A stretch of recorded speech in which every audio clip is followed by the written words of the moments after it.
Here's why the power of user intent matters for SEO.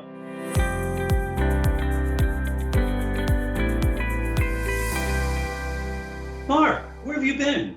I've been doing Here's Why alone for 2 years now. What's happened to you? Well, hey, Eric, I'm so sorry. I lost my office key and I was just too embarrassed to ask you for another one. Then one thing led to another, and until I found myself wandering the streets of Chicago until Middle Gandhi of SEO Clarity offered me unlimited office keys. No questions asked. Okay.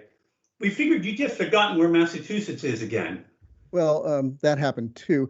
But like I said, it's a long story. Hey, but it's sure great to be back on Here's Why. I like what you've done with this place. Thanks. That's your own office you're looking at, but sure, okay. Anyway, I wanted to talk with you about a topic both of us agree is critical to creating high-performance content for SEO and site visitors. Oh, you must be talking about user intent. I am. Well, why don't we start with a definition of user intent? Eric, what do we mean by that in relation to organic search? Well, anytime we enter something into a search engine, we have a certain purpose or intent behind that query. And that is basically that we have a reason behind our search query, something that we want. So if we enter something like where to buy fishing lures, it's obvious our intent is transactional. That is, we're asking the question because we want to make a purchase. Right.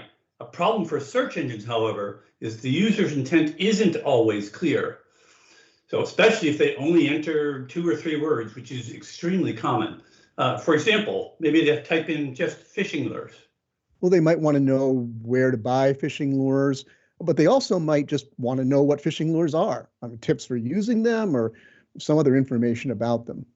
And that's why search engines like Google have spent a tremendous amount of time and energy in recent years using machine learning to try to get better at sniffing out the likely intent behind whatever query it is that a user makes. And if they're getting better at discerning user intent, then they're also getting better at figuring out which content best matches that intent for a given query. You know, I hate to say it, but you're right again. You know what they say about a broken clock. So obviously it makes sense to try to create content that matches up well with specific user intents. So let's talk about a couple of strategies you and I recommend to do that better. Now, what do you tell proficient clients on that topic, Eric? Well, I think number one is to learn to think beyond just high volume keywords. Your goal should be for your content to be the most comprehensive out there in covering the topics for those things most important to your site. To discover those richer levels of intent, you need to dig down into lower volume, longer tail keywords. And Google hints such as search suggest and people also ask can help you do that. So how about you, Mark? What do you recommend to your SEO Clarity users?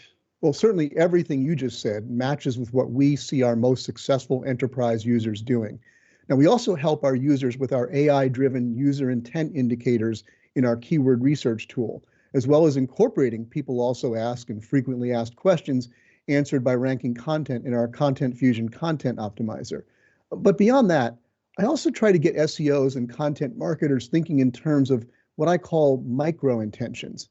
Well, that's simply a thought experiment in trying to go a step or two deeper than the typical high-level intentions, such as informational, transactional, and navigational. And this lines up extremely well with the way we think about it too, Mark. But why don't you tell the audience what an example is of a micro intent? Well, one would be thinking about the difference between what I call factual and instructional intents under the informational heading. So a user with a factual intent just wants information. They just want to know, what is this thing? While instructional intent refers to someone who wants to go beyond mere knowledge to know how to do something. The content for each of those would be quite different. And if you want to know more about either of these strategies, we've listed some resources from both of us in the episode notes. Mark, it was sure nice to have you back on Here's Why. Well, thanks, Eric. It was great to be back. And I was really happy to discover that when you reached out to me to do this, you had a good intent. Some things never change. Now you know why we hid his office key from him.